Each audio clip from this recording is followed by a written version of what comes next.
I am heavy weapons guy. And this is my weapon.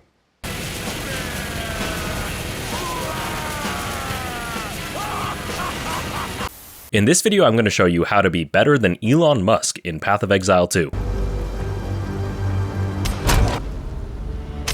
And that's it, thanks for watching. But for real though, ever since Path of Exile 2 launched into early access in December, I have been completely glued to my screen, hacking, slashing, and blasting my way through the first 3 acts that this game has available, with multiple characters. Just to give you an idea of how addicted I was to this game, in the first 2 weeks of launch, I logged in about 100 hours, glued to my seat just trying to figure out different builds, seeing what worked and what didn't. I'm not someone who loves ARPGs, honestly. I have my fun with them for a bit, but due to me having the attention span of a goldfish, I rarely finish them. With that being said, I have to say this is easily one of the most engaging ARPGs I've ever played. But unfortunately, it's not without its flaws, so in this video I want to go over what makes this game so good, along with where I think it could be improved. First and foremost, the combat in Path of Exile 2 has been built to be more engaging than most ARPGs, especially when it comes to weapon skills, build variety, boss design, and of course, the addition of a dodge roll. Each weapon type in the game has their own skills that can be unlocked and upgraded with a skill gem. As you progress through the game, you'll get skill gems of higher levels, allowing you to unlock new skills or upgrade the ones that you already have. Most skills I've used feel incredibly satisfying to use. They correlate with whatever weapons you're using very well. Using a mace will let you do a rolling slam, a bone-crushing stun attack, or call in a comically large hammer to come crashing down. That, along with some other skills available, make for some incredibly interesting synergies, unique from the other weapons available. My personal favorite has to be the mercenary class, essentially playing as a twin-stick shooter with his crossbow. Every skill gem is essentially acting as a different gun.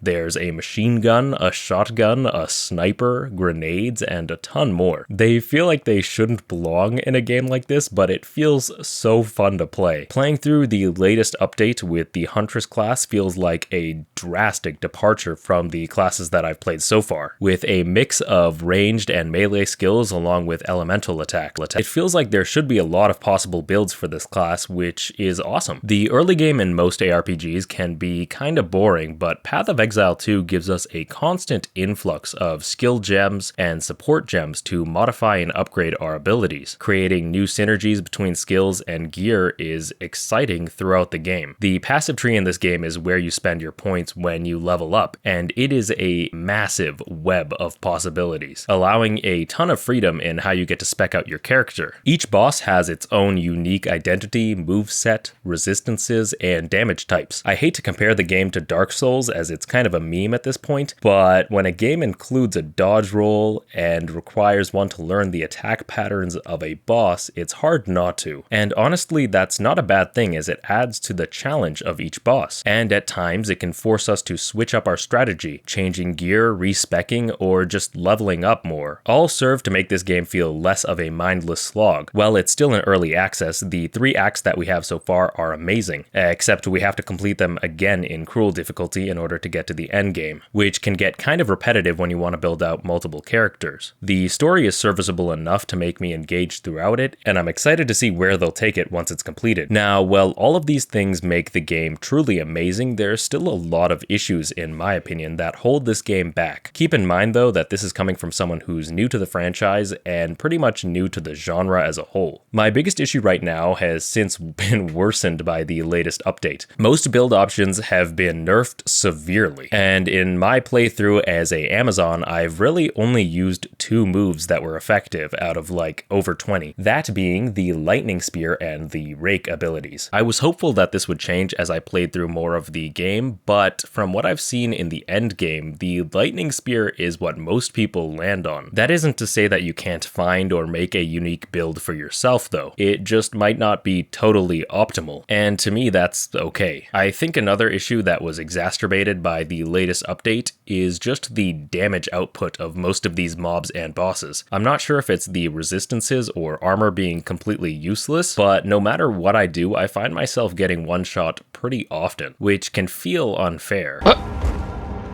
What? But what's really amazing is how responsive the devs are to the player base. Of course, they have their own vision for how Path of Exile 2 will play, which from what I've heard is quite different from the first game, leading to quite a bit of salt online, but not all of it is just mindless hate. There are a lot of valid points brought up by the player base, and I love to see that the devs are quick to fix or make adjustments to help remedy these issues. Acquiring loot is of course a core experience of any ARPG, and Path of Exile 2 is no different. Throughout your entire experience, you'll be collecting loot of higher levels and rarities. Most important are the modifiers that you can acquire. Some of them worthless, while some of them are highly desired. For example, you can get extra damage buffs or a resistance to fire. There are also currency orbs that can add or change these modifiers in existing gear. Items like exalted orbs, orbs of augmentation, and divine orbs are pretty useful for upgrading your existing gear, but I feel like the drop rates are still pretty low for them. Combine that with low drop rates for good gear, and it makes earning loot a lot more of a daunting experience rather than a rewarding one. Instead of upgrading my gear, I find myself saving these currency orbs to use for trading. Trading is made weirdly obtuse in this game. Instead of there being an in-game auction house system, you have to open a web browser to view the trading site. You then have to whisper the people that you want to trade with, join their party, and trade with them. Apparently, this move is to have more player interactivity, but I don't really understand it. Most trades boil down to joining the party, trading, and parting ways. There's not a lot of interaction there really, it's just more time consuming. But unfortunately, until drop rates for good gear and currency orbs are increased, I will probably continue to trade. But there are trade-offs to that. That was a fucking horrible pun. But there are trade-offs to that, as it feels much less rewarding to just trade for good loot rather than if I were to earn it myself. All in all though, Path of Exile 2 is still in early access. It'll be free when it launches, but it's absolutely worth paying to play the early access. The amount of content in this game already is insane. I personally love that grinding gear games took a different approach compared to the first game. It has incredible depth, build variety,